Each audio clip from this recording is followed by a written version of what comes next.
Reinforcement learning, machine learning, gamma, and inventory management. Written by David Feldspar. Narrated by Jason R. Gray. What is inventory management software? Inventory management software is used to monitor inventory levels as well as orders and deliveries. The system tells you when you are likely to run out of stock so you can order items in advance. This reduces the chances of stock outages and ensures you always have enough goods on hand to serve the needs and demands of customers. Key features of this type of solution include product identification, service management, asset tracking, and order management. The benefit of inventory management software includes improved efficiency, reduced expenses, upgraded data, warehouse organization, and ability to monitor trends. This chapter reviews the top inventory management software applications in the market, and the list consists of the leading 10 solutions. Read about the main features and benefits of these popular systems and pick the right platform for your company needs. Top inventory management. 1. Zoho. Zoho Inventory as the top choice based on the simple but powerful main features, an extensive suite of integrated native apps, customization, quality of customer support, and other aspects. We awarded it the highest score, and the product's user satisfaction rating is also a healthy 100%. The software offers a free trial plan that lets you test their services at no cost. What you'll appreciate at once with this inventory management system is that it's part of Zoho's suite of quality business productivity apps. The big advantage of Zoho Inventory over the others is its capability with the other Zoho productivity apps, which allows you to migrate data seamlessly across your Zoho stable of products. This means you can handle inventory, sell, and manage customer relationships and HR using a single platform and account. This software enables businesses to automate their order and inventory management and track deliveries. It is a suitable solution for e-commerce businesses of all kinds and sizes. Moreover, the app is integrated with multiple cloud retailers and leading shipping solutions. That means wider choice and more flexible online selling for you. The vendor also offers suitable pricing packages for the needs of startups and small businesses with tight budgets. What is the highlight of Zoho Inventory? It offers end-to-end tracking, meaning it can track inventory from the initial order to the final delivery. Another advantage is it facilitates mobile tracking on iOS and Android devices. The system includes robust reporting and analytics tools, as well as out-of-the-box functionality, such as multiple sales channels, billing and invoicing, full order fulfillment and management, inventory reloading to avoid stockouts, and more. 2. TradeGecko. TradeGecko offers an elegant interface and cloud-based and automated delivery of asset management services. Multi-channel, as well as multi-regional wholesalers and distributors can use this single handy tool to manage sales and supply chains, inventory, and customer relationships. Plus, the app integrates seamlessly with widely used e-commerce and accounting systems, as well as with Shopify POS in physical stores. In addition, the vendor offers mobile apps for Android and iOS devices. A major highlight is TradeGecko allows you to invite your customers and sell on a private e-commerce ordering platform. One of the key features of TradeGecko is it gives an individual description product, where the manager can track its performance and stock supply, using which he can identify positive trends. If the stock runs low, the app notifies the manager through automatic reorder reminders. For sales and order management, TradeGecko acts as an end-to-end or order-to-payment system that the manager can use to process orders, send quotes, and fulfill them after getting paid. The best part is you don't need an accounting solution for invoicing and closing deals. You can process and track payments from the same application where the order is made. 3. BrightPearl. BrightPearl is a multi-channel retail management product that helps companies manage key business processes such as handling orders, inventory, reporting, accounting, and customer data in one place. Multi-channel retailers can use the app to boost their growth and profits. A key benefit is a product offers real-time reports on cash flow inventory, customer buying behavior, profitability by SKU and channel, and more. Retailers can arm themselves with the actionable insights provided by BrightPearl to bring their core processes under control and focus on merchandising and expanding their business. The app gives companies multiple new channels to grow their business, as it integrates smoothly with leading business apps such as EKM PowerShop, BigCommerce, Shopify, Magento, eBay, and Amazon. BrightPearl offers built-in accounting and reporting that delivers insights at the levels of channel, SKU, and customer. Plus, it is integrated with leading shipping carriers to ensure accurate and timely shipments.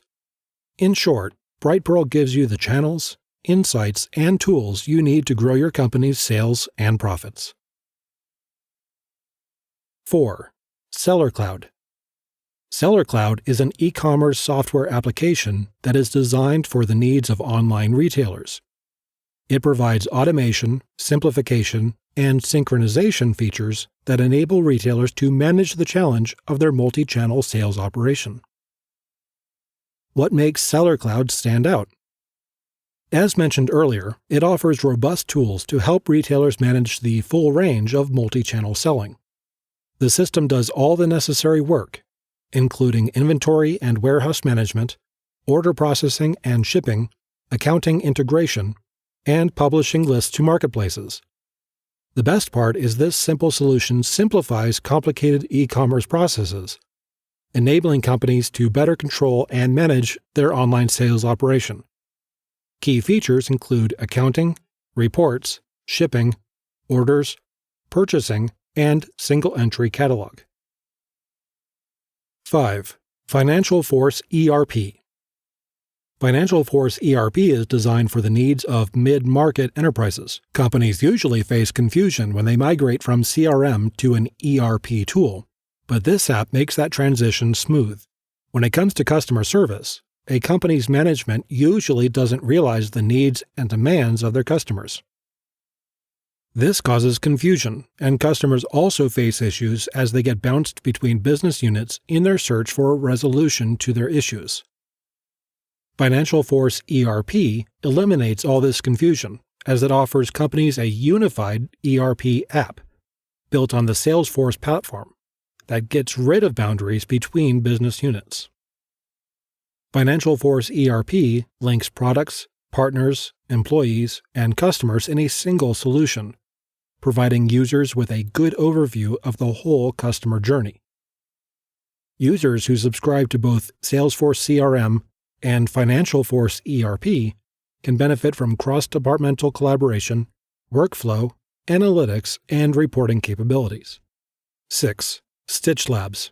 Stitch Labs is a maker of software that simplifies business, e-commerce, and decisions for wholesalers and retailers.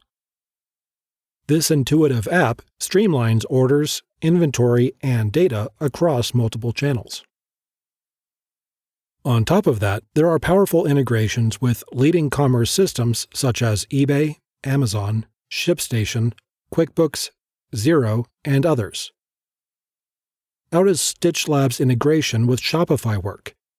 You don't have to log into Shopify if you wish to sell something, as Stitch Labs has automated the procedure.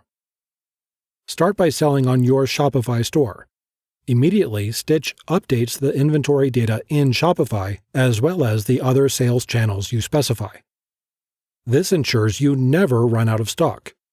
Within seconds, the sale and data such as address, listings, payments, buyer information, and more are automatically recorded in Stitch. Finally, you can generate simple yet insightful reports to analyze data from all sales across your sales channels to make smart business decisions. 7. Skubana.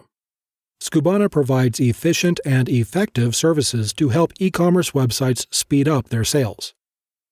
Top brands are subscribing to this app to make use of the modern facilities it offers.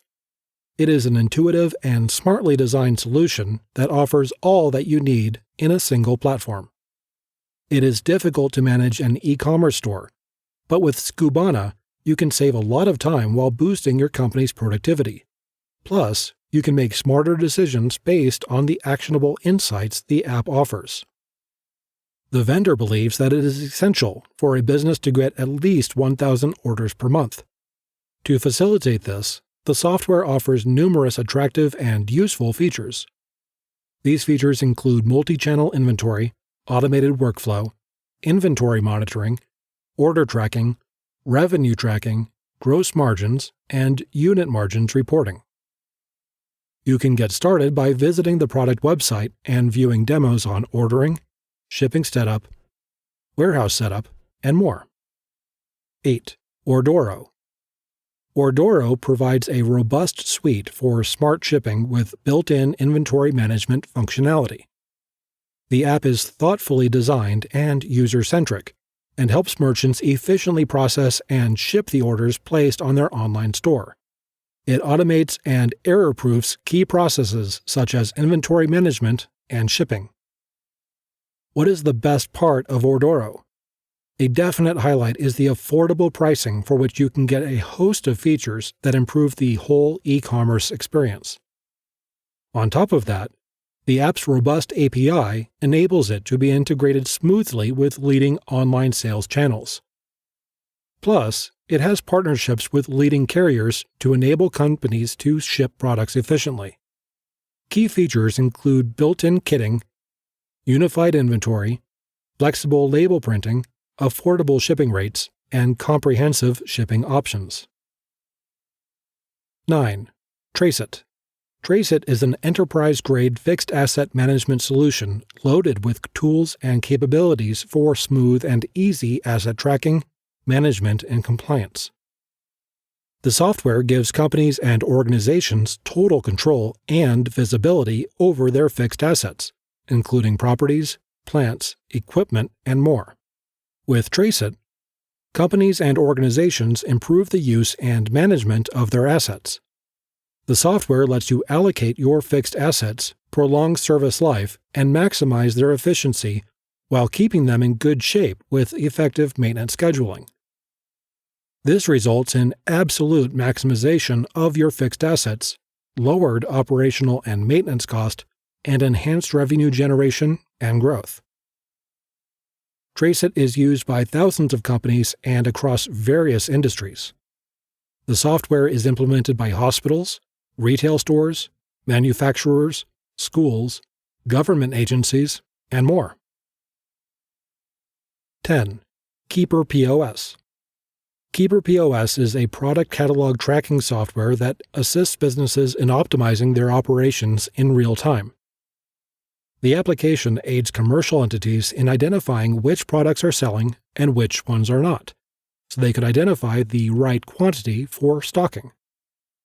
With Keeper POS, businesses can also keep track of their customers' preferences such as brand, color, quantity, and delivery location. This information can be noted in the product entries in the catalog, enabling them to increase client satisfaction. Moreover, Keeper POS is GST ready. That means that invoices can be tracked using GST numbers and reports can be generated utilizing GST-related data. Schedules of reinforcement. What is a schedule of reinforcement? A schedule of reinforcement is a protocol or set of rules that a teacher will follow when delivering reinforcers. In other words, tokens when using a token economy. The rules might state that reinforcement is given after every correct response to a question, for every 2 correct responses, or for every 100 correct responses, or when a certain amount of time has elapsed. Broadly speaking, there are 2 categories of reinforcement schedule, the first being a continuous schedule and the other being an intermittent schedule. A continuous schedule of reinforcement, sometimes abbreviated into CRF, occurs when reinforcement is delivered after every single target behavior, whereas an intermittent schedule of reinforcement, or INT, means reinforcement is delivered after some behaviors or responses, but never after each one. Continuous reinforcement schedules are more often used when teaching new behaviors, while intermittent reinforcement schedules are used when maintaining previously learned behaviors. Continuous schedule of reinforcement, or CRF. Within an educational setting, a CRF would mean that the teacher would deliver reinforcement after every correct response from their student. For example, if you were teaching a student to read the letters A, B, C, and D, then every time you presented one of those letters to your student and they correctly read the letter, then you would deliver reinforcement. For an everyday example, every time you press the number 9 on your television remote control, your TV changes to channel 9. Or every time you turn on your kettle, it heats up the water inside it. Or every time you turn on your kitchen tap or faucet, water flows out of it. Unless any of these are broken, of course. Intermittent schedules of reinforcement. There are 4 basic types of intermittent schedules of reinforcement, and these are fixed ratio schedule, fixed interval schedule, variable ratio schedule, and variable interval schedule. Fixed ratio schedule. A fixed ratio schedule of reinforcement means that reinforcement should be delivered after a constant or fixed number of correct responses. For example, a fixed ratio schedule of 2 means reinforcement is delivered after every 2 correct responses. The chosen number could be 5, 10, 20, or it could be 100 or more. There is no limit, but the number must be defined. Generally, when writing out a fixed ratio schedule into the discrete trial script, it is shortened into just FR with the number of required correct responses stated after it. For example, choosing to reinforce every second correct response would be written as FR. Reinforcing for every 5th correct response would be FR5. For every 100 correct responses would be FR100, and so on. Variable ratio schedule. When using a variable ratio schedule of reinforcement, the delivery of reinforcement will vary, but must average out at a specific number. Just like a fixed ratio schedule, a variable ratio schedule can be any number, but must be defined. For example, a teacher following a VR2 schedule of reinforcement might give reinforcement after 1 correct response, then after 3 more correct responses, then 2 more, then 1 more, and finally after 3 more correct responses. Overall, there were a total of 10 correct responses. 1 plus 3 plus 2 plus 1 plus 3 equals 10. Reinforcement was delivered 5 times, and so reinforcement was delivered for every 2 correct responses on average. 10 divided by 5 equals 2. As can be seen in the image below, reinforcement did not follow a constant or fixed number of responses, and instead varied, and hence the name variable ratio schedule of reinforcement. Fixed interval schedule. A fixed interval schedule means that reinforcement becomes available after a specific period of time. The schedule is abbreviated into FI, followed by the amount of time that must pass before reinforcement becomes available.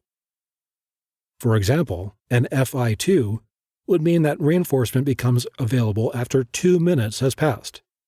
FI20 means 20 minutes must pass, and so on. A common misunderstanding is that reinforcement is automatically delivered at the end of this interval, but this is not the case. Reinforcement only becomes available to be delivered and would only be given if the target behavior is emitted at some stage after the time interval has ended. To better explain this, say a target behavior is for a child to sit upright at his desk, and an FI2 schedule of reinforcement is chosen. If the child sits upright during the 2-minute fixed interval, no reinforcement would be given because reinforcement for the target behavior is not available during the fixed interval. If the child is slumped in his seat after the 2-minute interval elapses, reinforcement would still not be given because reinforcement is now only available to be given. Just because he emitted the target behavior, sitting upright, during the interval, does not mean reinforcement is delivered at the end of the interval. Variable interval schedule. The variable interval schedule of reinforcement means the time periods that must pass before reinforcement becomes available will vary, but must average out at a specific time variable. Again, the time interval can be any number, but must be defined. Following a VI3 schedule of reinforcement, a teacher could make reinforcement available after 2 minutes, then 5 minutes, then 3 minutes, then 4 minutes, and finally 1 minute. In this example, reinforcement becomes available 5 times over a total interval period of 15 minutes. On average, then, 3 minutes had to pass before reinforcement became available. 2 plus 5 plus 3 plus 4 plus 1 equals 15, divided by 5 equals 3. So this was a VI3 schedule. Just like a fixed interval schedule, reinforcement is only available to be delivered after the time interval has ended. Reinforcement is not delivered straight after the interval ends. The child must emit the target behavior after the time interval has ended for the reinforcement to be delivered. Interval schedules, a tip. A helpful way to think of the interval schedules of reinforcement, both fixed and variable, is to think of the chosen time period as a period of time when no reinforcement would be given for the target behavior. Thinner and thicker schedules of reinforcement. Sometimes you might hear the term thicker schedule of reinforcement or thinner schedule of reinforcement.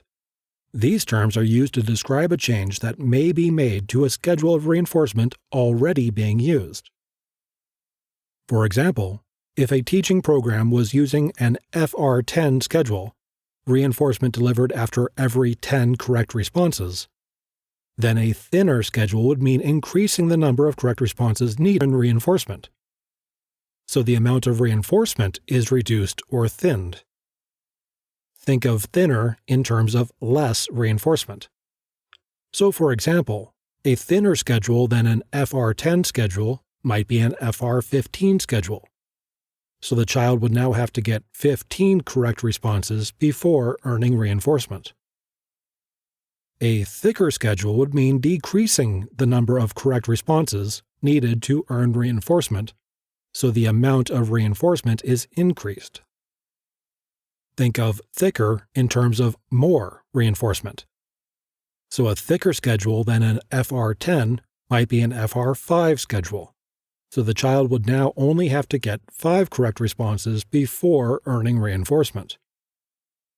Sometimes, the term denser schedule of reinforcement might be used to denote a thicker schedule, but these terms mean the same thing.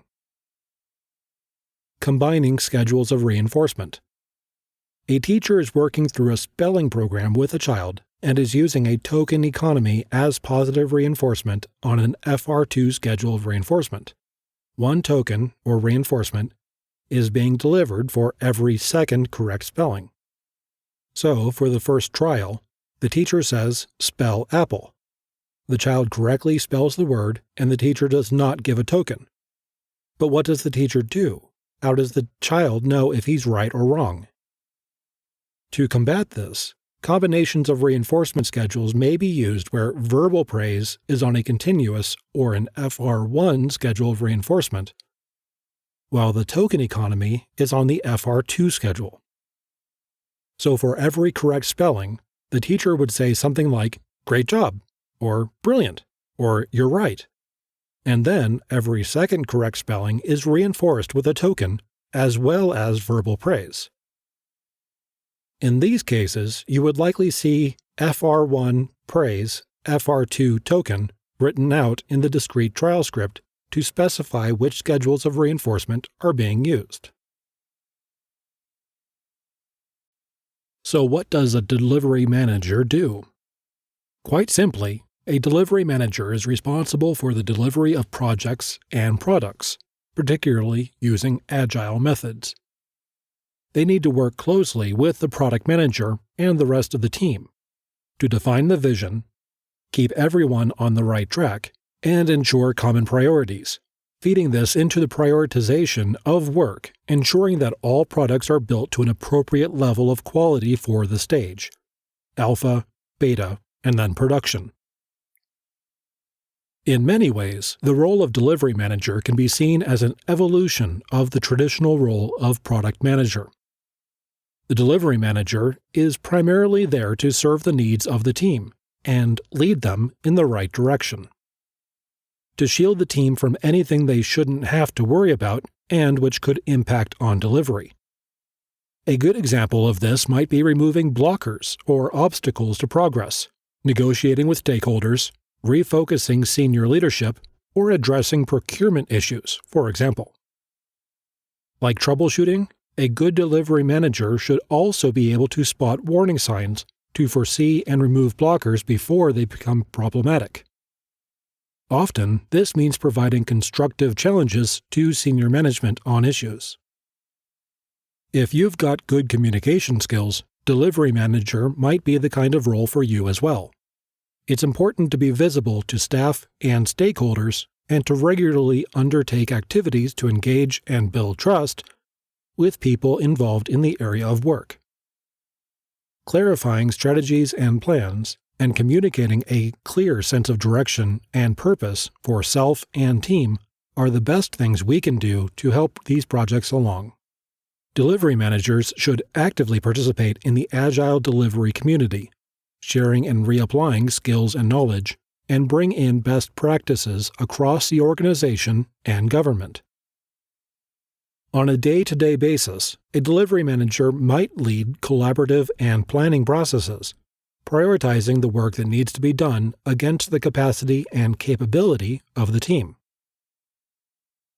This might include facilitating daily stand-ups and other sprint ceremonies, and coaching teams on agile tools and techniques. People who are unhappy in their jobs are undoubtedly less productive. So it's very important for the delivery manager to also ensure teams are able to not only work effectively by having a productive working environment, but are happy at work. A delivery manager will strive to make working with the team and within the organization an enjoyable experience. This might mean giving people space and tools to think creatively, providing enthusiastic and encouraging feedback on priorities, objectives, and expectations, keeping performance and morale high under difficult and challenging circumstances, managing team dynamics and creating a culture of innovation while working across departmental and other boundaries, and seeking constructive outcomes in discussions, challenging traditional assumptions while remaining willing to compromise when it is beneficial to progress. As governments and other organizations adapt their processes and structures to meet the challenges of the digital age, we're likely to see more and more roles like that of the delivery manager popping up. What is delivery management? Delivery management is a much broader scale of project management. It is the organization, administration, and supervision of the people, processes, and technologies, which when combined into a comprehensive plan, provides the business and technical functions needed to successfully achieve what a client expects to receive. The person responsible for this kind of work is referred to as the delivery manager, delivery director, delivery vice president, or account manager, depending on the organization. For the purposes of this book, the term delivery director will be used. There are many likenesses between a project manager and delivery director. Whereas the project manager will get into more of the details, the delivery director oversees what is going on at a higher level and across more areas of responsibility.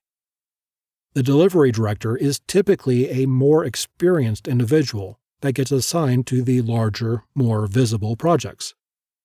This individual also has more direct involvement with management at a higher level, such as with the client, third-party vendors, executive steering committees, the board of directors, etc.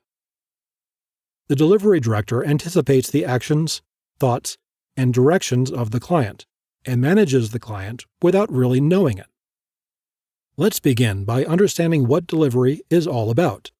There are many stages in the business cycle, such as getting a lead, turning the lead into a prospect, working towards the sale, closing the sale, and then making the magic happen, delivering what was promised. Now, some of the readers may say they do not have to worry about this cycle because they work in a company where they get a request to do the work and their management tells them what to do. In some cases, it may be that simple. For example, very small projects such as those under a work month. However, if you look a little closer, you will see that there is a lot of internal selling going on at various levels. Below is an example of a scenario of what may occur behind the scenes. As you will see, there is a great deal of work that has to be done before it gets to the delivery stage. Don, the VP of Finance for Southwest Vending, was having lunch with an old friend, Lori, who heads up a finance department in another company. Lori explained to Don that they just implemented a new application that allows the customers to review their records via the web, which has saved Lori's company thousands of dollars. Don believed that his company would benefit from a similar application. After lunch, Don called in his department heads to tell them that he wants the same type of application that Lori has, but better. To get the project started, Don assigned Randy to serve as the project sponsor. In this role, Randy has to figure out what is needed to make this happen. So he calls his friend Mark, the Chief Information Officer or CIO in the Information Technology IT department. Randy and Mark discuss the situation so that Mark can get a better understanding of what Randy and his boss are looking for from a business perspective, and also determine how much of an impact it would be to the IT area. Mark tells Randy that this is something his department can handle, but to get this officially started, Randy will have to fill out a request for services so that the project can be estimated and approved by upper management. Randy is not familiar with this process, so Mark has his work with Kristen, the application manager in charge of the financial computer systems. Getting to the delivery stage for a large-scale project requires a great deal of upfront work. By the time it gets to the point where a delivery team comes into play, a company could have spent $1 million over the course of a year. Whether it is consulting company or internal organization, the effects of what the delivery organization produces will determine if the project was successful. This could be a highly technical software project or a business process development project. If you do not deliver what was agreed to in the time frame expected, the chances of additional business is remote. That is why the delivery organization has to be in sync with the sales group or internal organization requesting the work on the front end, and the support team on the back end. If the support team has difficulty maintaining the product, costs will increase, personnel will get frustrated and leave, and the client will be quite upset. Setting gamma and lambda in reinforcement learning. Typically, gamma is viewed as part of the problem, not of the algorithm. A reinforcement learning algorithm tries, for each state, to optimize the cumulative discounted reward, R1 plus gamma times R2 plus gamma to the second times R3 plus gamma to the third times R4, etc. where Rn is the reward received at time step n from the current state. So, for one choice of gamma, the algorithm may optimize one thing, and for another choice, it will optimize something else. However, when you have defined a certain high-level goal, there still often remains a modeling choice, as many different gammas might satisfy the requirements of the goal. For instance, in the cart pull, the goal is to balance the pull indefinitely. If you give a reward of +1 for every step that is balanced, the same policies, the ones that always balances the pull, are optimal for all gamma greater than 0. However, the ranking of suboptimal policies that determine the learning properties towards this goal will be different for different values of gamma.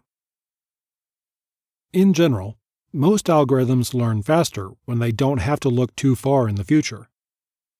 So, it sometimes helps the performance to set gamma relatively low. A general rule of thumb might be, determine the lowest gamma, min gamma, that still satisfies your high-level goal, and then set the gamma to gamma equals min gamma plus 1 divided by 2. You don't want to use gamma equals min gamma itself, since then some suboptimal goal will be deemed virtually as good as the desired goal. Another useful rule of thumb. For many problems, a gamma of 0.9 or 0.95 is fine. However, always think about what such a gamma means for the goal you are optimizing when combined with your reward function. Lambda. The lambda parameter determines how much you bootstrap on earlier learned value versus using the current Monte Carlo rollout. This implies a trade-off between more bias, or low lambda, and more variance, or high lambda. In many cases, setting lambda equal to 0 is already a fine algorithm, but setting lambda somewhat higher helps speed up things. Here, you do not have to worry about what you are optimizing. The goal is unrelated to lambda, and this parameter only helps to speed up learning. In other words, lambda is completely part of the algorithm, and not of the problem. A general rule of thumb is to use a lambda equal to 0.9. However, it might be good just to try a few settings, for example 0, 0.5, 0.8, 0.9, 0.95, and 1, and plot the learning curves. Then you can pick whichever seems to be learning the fastest. What is the difference between Q-learning, TD-learning, and TD lambda? In Q-learning, you keep track of a value Q (S, A) for each state action pair. And when you perform an action, as in some state S, observe the reward R and the next state S', and you update Q new (S, A) equals (1 minus alpha gold (S, A) plus alpha R plus maxa prime Q (S prime A prime). In TD learning, instead of just updating the Q value of your last step, you also update the previous steps. TD lambda uses a discounting factor lambda to make changes to predictions made further in the past smaller, relative to changes in the immediate past. This accounts for any uncertainty about the dynamics of the world, and the possibility that the policy being followed is not optimal. For example, the decision we made 10 steps ago might have been right, but afterwards we made a mistake, which we are now correcting. So we should not change our prediction from 10 steps ago too much. Effective parenting skills. Instill good behavior through positive reinforcement. As a parent, how do you discipline your child? Have you ever spanked your child? Most behavioral studies show that there are 3 approaches parents use to evoke desired behavior from their children. They are positive or negative reinforcement and punishment. Positive reinforcement occurs when you offer a reward or praise that your child will repeat the desired behavior. Negative reinforcement occurs when you elicit a behavior by taking away or avoiding an adverse event, such as having your child go to school earlier to avoid traffic he dislikes riding in. Punishment is the third type of approach. Though often confused with negative reinforcement, it actually involves the inclusion of an adverse event in order to decrease or stop what you perceive to be a negative behavior, such as administering a spanking or a timeout to stop your son from picking on your daughter. Child experts generally agree that positive reinforcement is the most desirable of the three methods used to elicit positive behavior from children and reduce negative behavior. Positive reinforcement as compared to bribery. Some parents mistakenly equate positive reinforcement and bribery. With bribery, you promise some reward in exchange for a behavior you want. This often involves negotiating, or even begging your child to behave properly. This is different than giving your child verbal praise or encouragement, or rewarding them with some small token after they have achieved a certain goal. Many times, parents steer clear from positive reinforcement because they think this might spoil their child. However, this is not at all true if the reward is given in response to the positive behavior or a goal well attained by the child. In addition, these types of rewards do not need to be at all expensive. Especially for small children, small tokens like stickers provide a tangible reward for some long sought-after goal, such as potty training. Small children especially have a much easier time with difficult-to-obtain goals if they are given regular rewards along the way. In addition, non-material rewards, such as hugs, praise, or genuine parental excitement for a job well done, are also highly prized by the child. When should you start using positive reinforcement? There is no correct time in which to start using positive reinforcement, but children learn to equate receipt of some type of reinforcement to their positive behaviors after they have had several similar experiences. Certain good deeds that are reinforced at an early age become habit after a certain period of time. As children grow up, their needs will grow and expand, as will your expectations. Therefore, the reinforcement may change, but the general principle of positive reinforcement remains the same. Positive reinforcement success depends not just on the child, but on the adult who uses a particular method as his or her disciplinary approach. If used successfully, positive reinforcement can help a child develop intrinsic motivation. This, of course, is the ultimate goal. Children learn to expect certain results from certain behavior.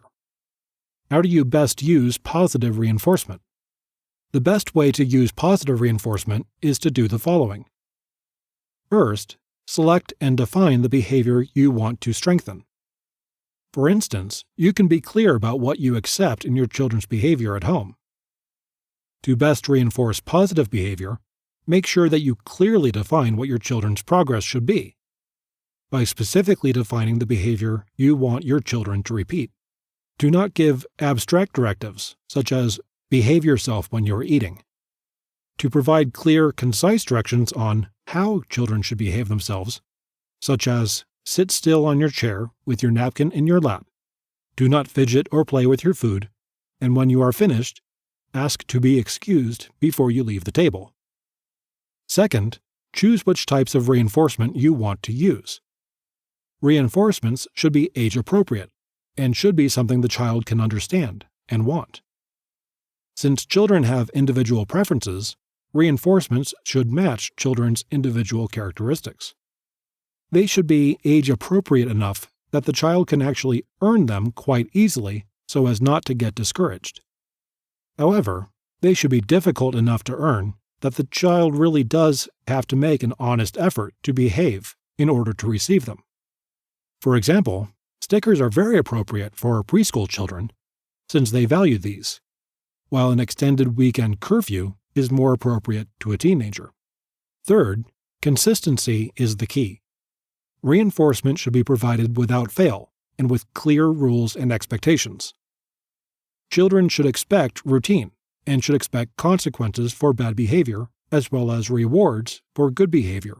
When a particular behavior is just being learned, immediate reinforcement is very important, so that children can expect clear feedback. As the behavior becomes more integrated, intermittent reinforcement is actually better, since this actually has been shown to strengthen the behavior rather than weaken it. Oftentimes, if children are rewarded for behavior consistently, they cease to perform that behavior unless they receive the reward. Therefore, intermittent and irregular reinforcement is best once a behavior has been learned. Once the behavior is fully established as a habit, you can remove the tangible reinforcement altogether. Fourth, praise and encourage as you reinforce. This helps motivate the child to continue. While praise can be good, be careful not to overpraise. This can actually be counterproductive, as the child learns to focus on an external authority rather than on his or her own internal sense of right and wrong. Encouragement, too, is useful if used when a child becomes discouraged. But again, the focus here is to develop a sense of internal control within the child. You can best praise children by focusing on the good behavior. For example, saying, "That was very nice of you to help that lady carry her bag," helps the child understand that his efforts truly impact other people in a positive manner. Thus, not only do you acknowledge the children's actions, but you show how they affect other people. This helps the child to start focusing outside of himself as to how actions have an impact, in addition to how his actions affect just himself or his immediate family, such as siblings. Praising points. Many studies have shown that intermittent praise helps people focus on and keep their interest in activities. Too much or too little becomes ineffective because it can reduce praise's value or make it too hard to come by. When you give praise, you should do it immediately. Praise children if you can right after the good behavior occurs. This is also known as catching children being good. Too often, disciplinary efforts focus on bad behavior and correcting it, rather than good behavior and acknowledging it. By acknowledging good behavior, you reinforce it. Be specific in your praise. Make note of exactly which behavior you like. For example, you could say, "John, that was very nice of you to play ball with Todd. Thank you." To avoid confusion, leave any wrong actions, such as minor spats, for another time. Simply put, the praise itself should be undiluted. Be frequent with your praise. Although overpraising, as stated below, is not good because it actually discourages children from proper behavior in that they look for the reward every time, intermittent but relatively frequent praise is very good to help children both develop an internal sense of control and to know that what they are doing is good. As often as you can, catch your children doing something good. As children continue, they will develop these good behaviors as a habit. Be sincere with your praise. In addition, focus on actions as good or bad, and avoid labeling children as bad. If a child politely asks for his toy back from his brother, say, "Thank you for doing that. It was very polite of you."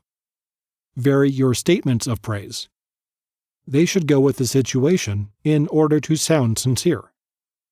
If you use the same statements of praise over and over again, children will pick up on this and will either see this as phony or will cease to listen to it. In addition, the more you expand your vocabulary as you talk with your child, the more you help them expand their own as well. This also helps children develop an emotional vocabulary so that if they are frustrated or upset, they can voice their feelings rather than act them out. This, in turn, will help them appropriately express themselves as they get older. Dog training, reinforcers, and punishers. Dogs gain practical information about the social and physical environments through the consequences of their behavior, so they can control and manipulate significant events vital to their interests. Animal behaviorism defines reinforcements and punishments as follows.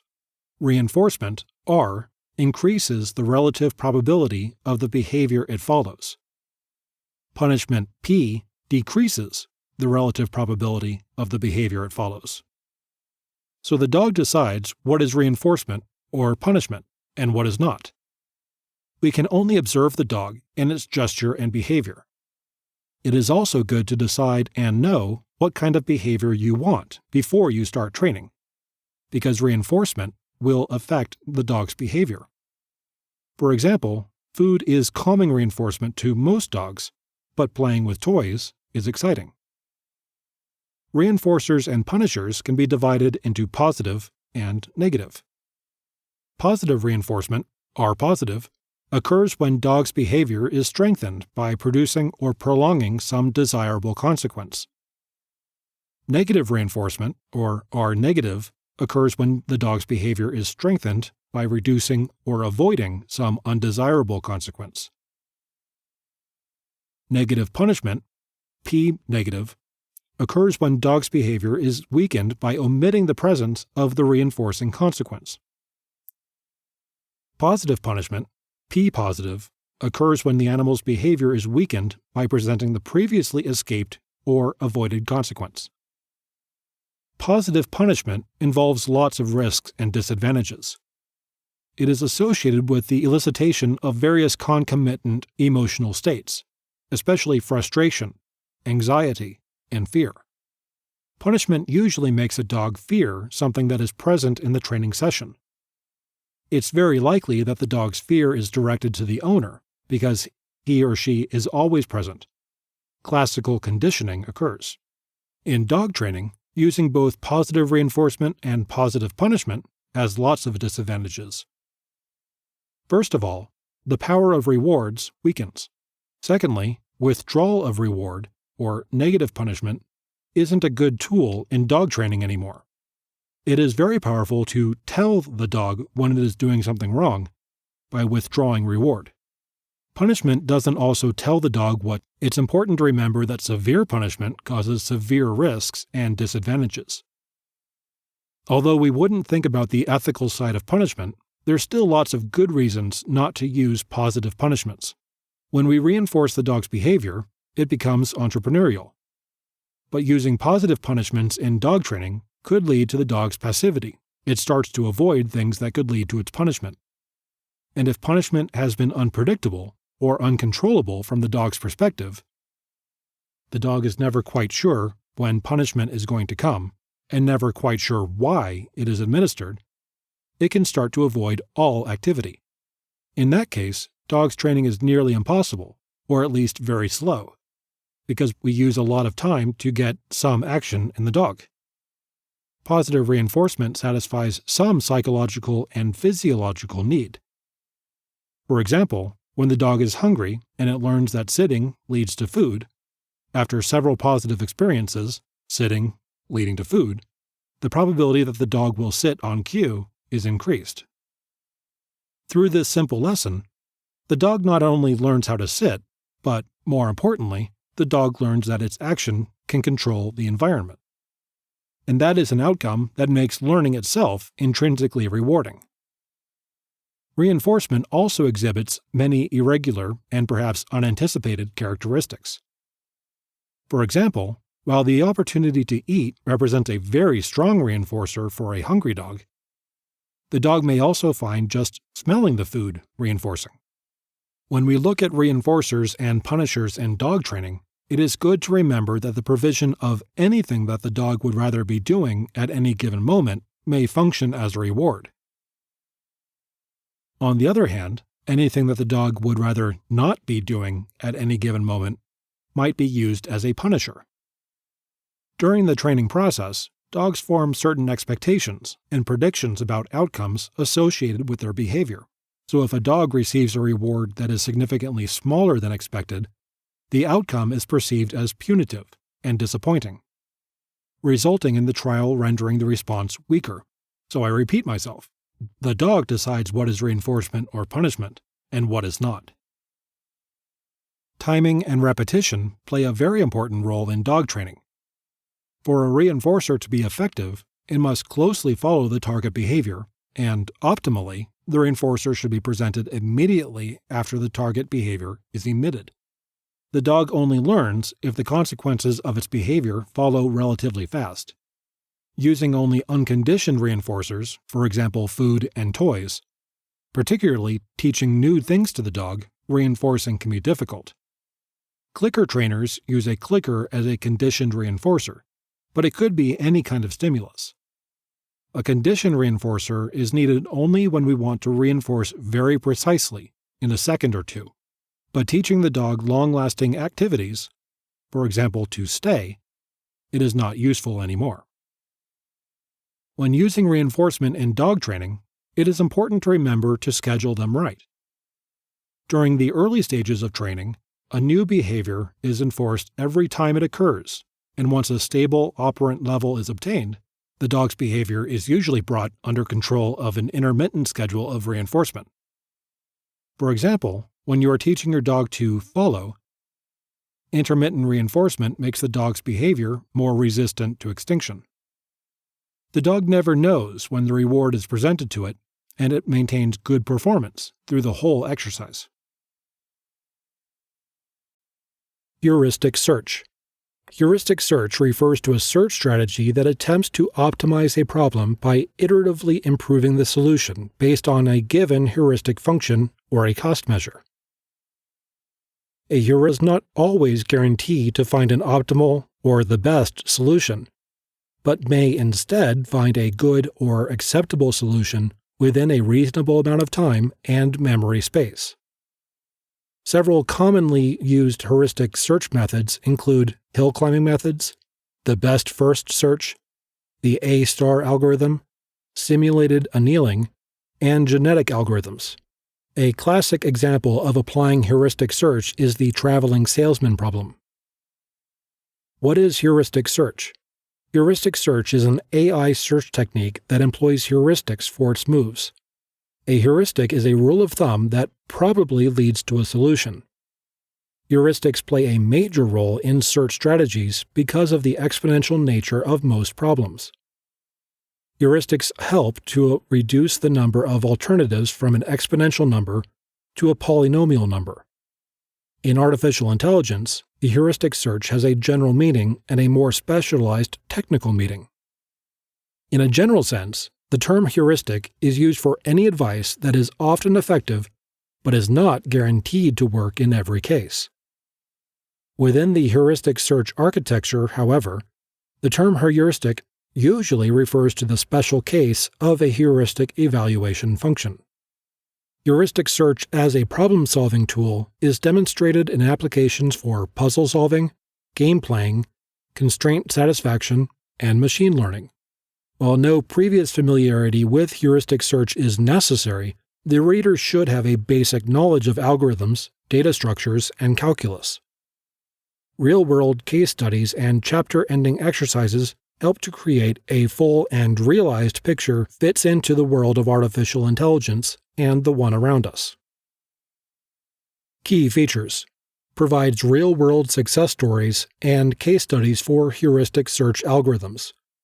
Includes many AI developments not yet covered in textbooks, such as pattern databases, symbolic search, and parallel processing units. Machine learning, an IT essential.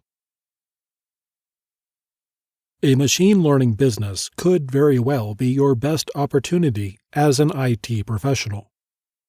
That's because this unique area of the computer world is one that requires a great deal of specialized skill to navigate, while at the same time being an essential part of much consumer computer activity.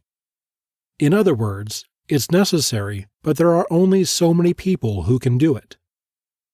Not surprisingly, you can see how being able to bridge the gap and allowing companies to make use of machine learning to drive their business would make your services extremely valuable. That's why, if you're looking to start an online internet business and you have the necessary knowledge, then machine learning could be the perfect field for you. So what exactly is machine learning, and why is it so valuable in the online business world? Simply put, it is a method of data analysis that uses algorithms to learn from data and produce specific results without being specifically programmed to do so. These algorithms can analyze data, calculate how frequently certain parts of it are used, and generate responses based on these calculations in order to automatically interact with users. In fact, machine learning is used in a number of capacities in today's world, from generating those other items you may be interested in responses at sites like Amazon, to providing fraud detection, to generating web research results and filtering spam in email servers. These are just a few of the common applications of this process, all of which can be extremely important to companies for driving business. By using machine learning, companies can personalize their customers' experience, make sure that the right products are being put in front of them at the right time, and make sure that their company is coming up in web searches to reach the largest possible audience of potential customers. With your own machine learning business, you can step in and help them to achieve these ends. The one common factor in all of the applications of machine learning is that while the connection from point A to point B may seem obvious, actually getting there can be like reading ancient Greek. If you don't know what you're looking for, you won't be able to get very far. So companies will be all too eager to employ someone who can find their way through this thorny path and get the results they want. By playing up how you can use machine learning to help their company and positioning yourself as the best possible option for handling this end of business technology, you'll be creating a tremendous money-making opportunity for yourself, and nothing can keep that business going better than a host of satisfied customers ready to spread the word about your quality services. Gaining a foothold in the ever-expanding IT field can be daunting, but it can be done if you go about it the right way. One important factor is choosing the right areas to concentrate on. If you have the skills and knowledge to handle it, then opening a machine learning business may just be your best bet for guaranteed success. Machine learning is a subsidiary part of artificial intelligence. The technology is an essential piece of the modern science and advancement in respect of empowering electronic gadgets and to perform on a scale. As we know, the technology is in demand for at least a decade, and measures of development have been done in the earlier decade applying this technology. Most of the smart gadgets we are using today are the great result of this technology. Sometimes the advancement of this technology makes me sit and think, is that artificial intelligence? Plenty of documents you might have read here based on this technology, but have you ever thought that it might be a piece of artificial intelligence? This book is on the same topic and will leave you with a query that, is machine learning a subsidiary part of artificial intelligence? Machine learning, or ML, is so unavoidable nowadays that we utilize it doubtlessly, by and large, every day without recognizing it. Researchers break down and continue working with it to make this technology as an okay source to make progress towards human-level AI. The methods of this technology have been upgraded in the last 10 years to administer and improve new handling advancements easily. It is rapidly making a phrase and adequately accepting in the world. Scholastic interest in electronic thinking and investigation of the accomplishments that are possible if a machine could pick it up from data. Innovation and change is basic to invigorating the advancement of models revealed in new data. They should have the ability to independently change. It's imperative that everything is straightforward to use in various fields. In the future, it will be a basic and strong methodology to be used in financial trading, healthcare, marketing personalization, fraud acknowledgement, recommendations, data monitoring, natural voice, and smart vehicles. Machine learning is the specialty of creating electronic gadgets to act without being modified.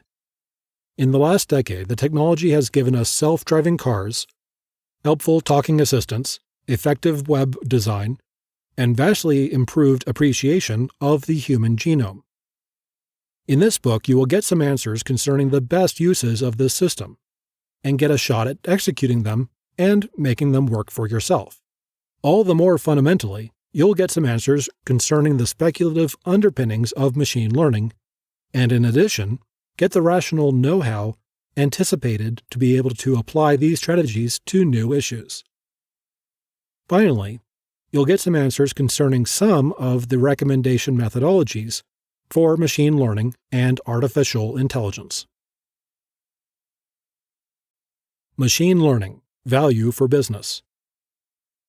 Machine learning, or ML, algorithms allow computers to define and apply rules which were not described explicitly by the developer.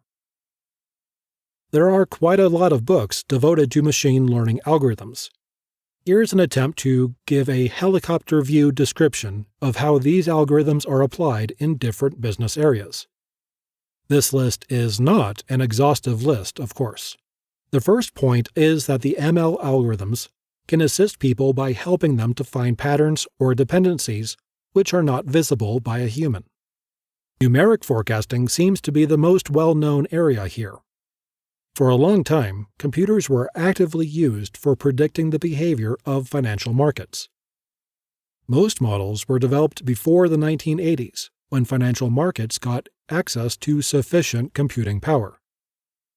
Later, these technologies spread to other industries. Since computing power is cheap now, it can be used by even small companies for all kinds of forecasting, such as traffic, as in people, cars, or users, sales forecasting, and more. Anomaly detection algorithms help people scan lots of data and identify which cases should be checked for anomalies. In finance, they can identify fraudulent transactions. In infrastructure monitoring, they make it possible to identify problems before they affect business. It is also used in manufacturing quality control. The main idea here is that you should not describe each type of anomaly.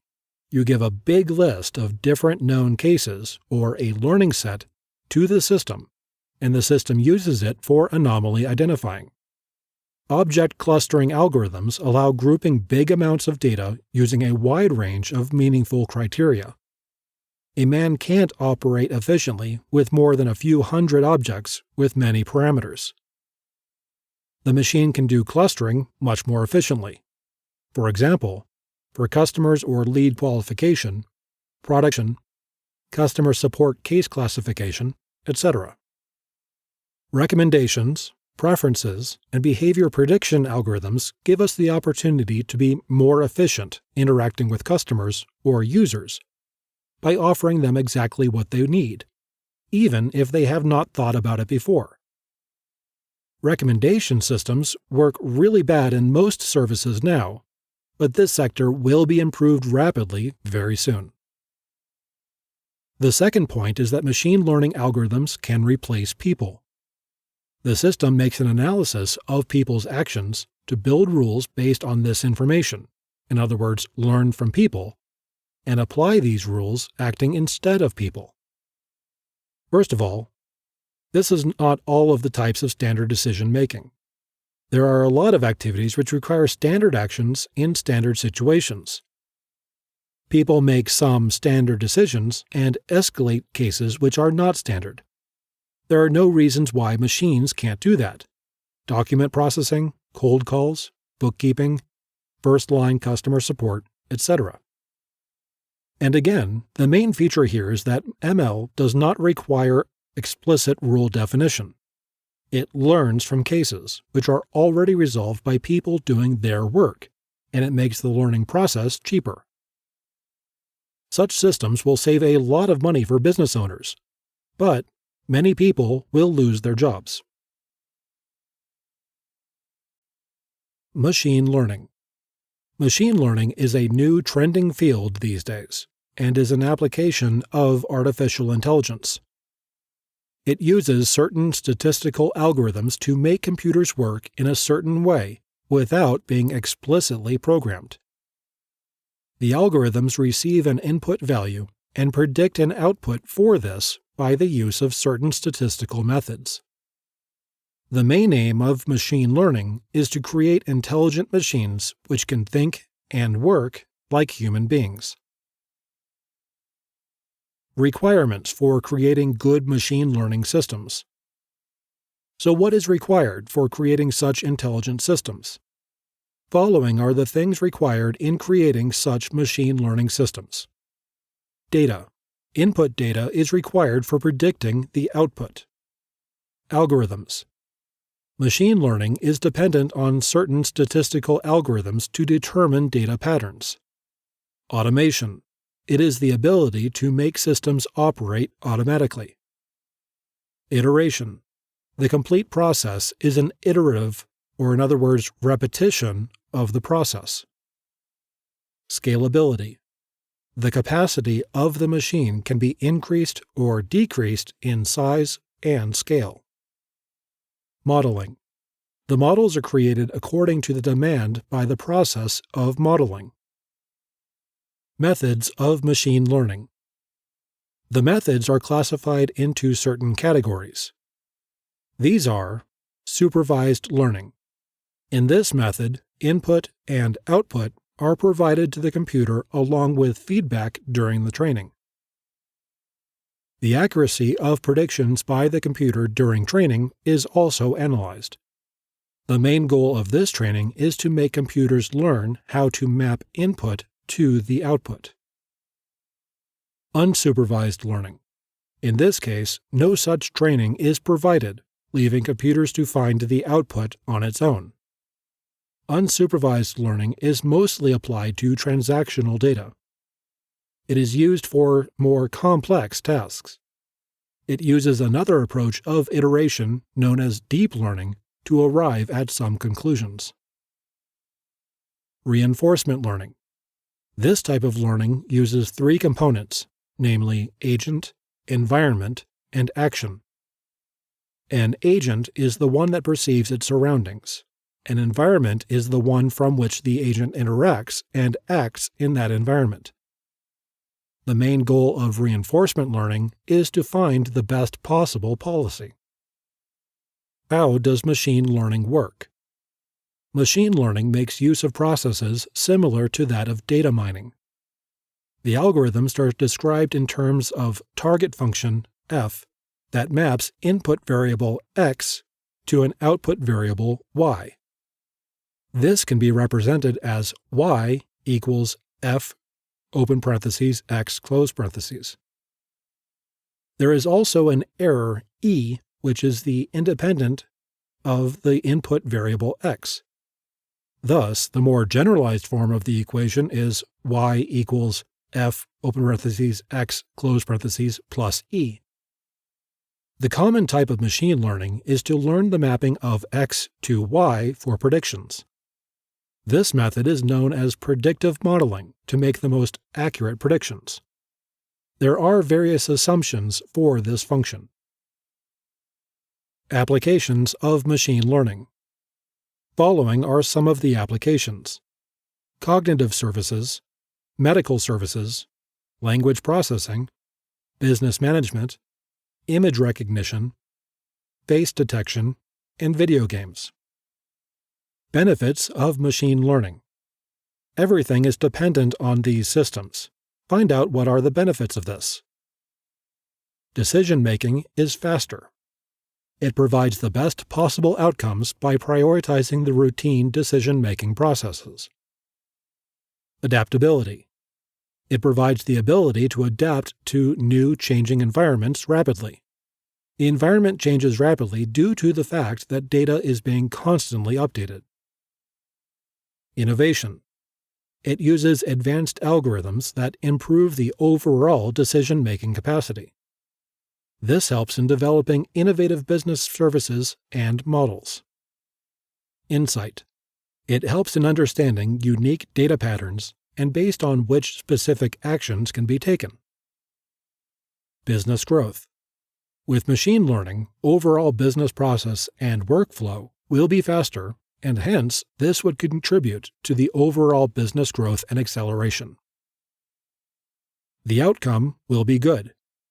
With this, the quality of the outcome will be improved with lesser chances of error. Deep learning.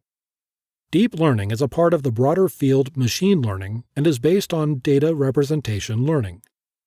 It is based on the interpretation of artificial neural network.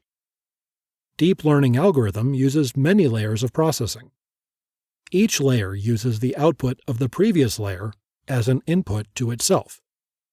The algorithm used can be supervised algorithm or unsupervised algorithm.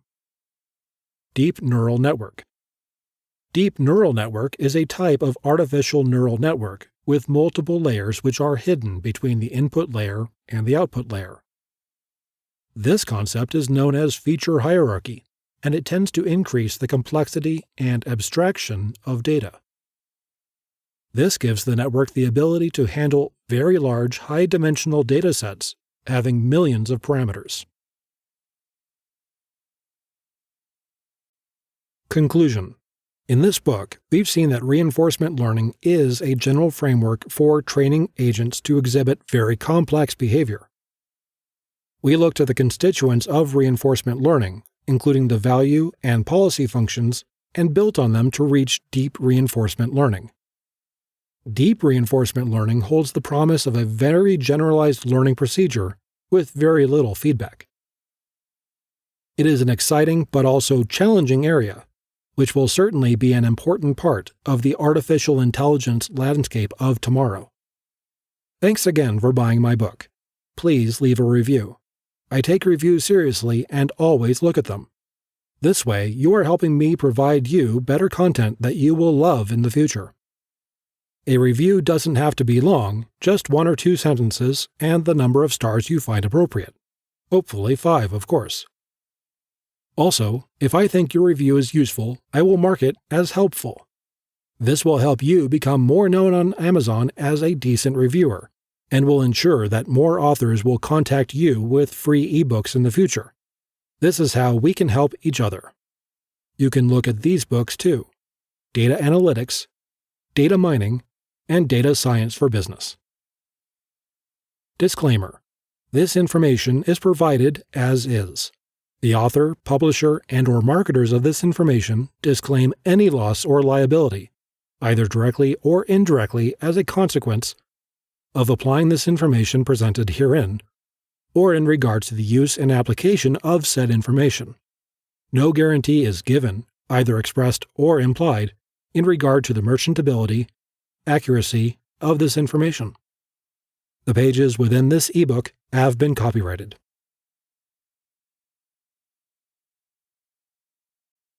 This has been Reinforcement Learning, Machine Learning, Gamma, and Inventory Management.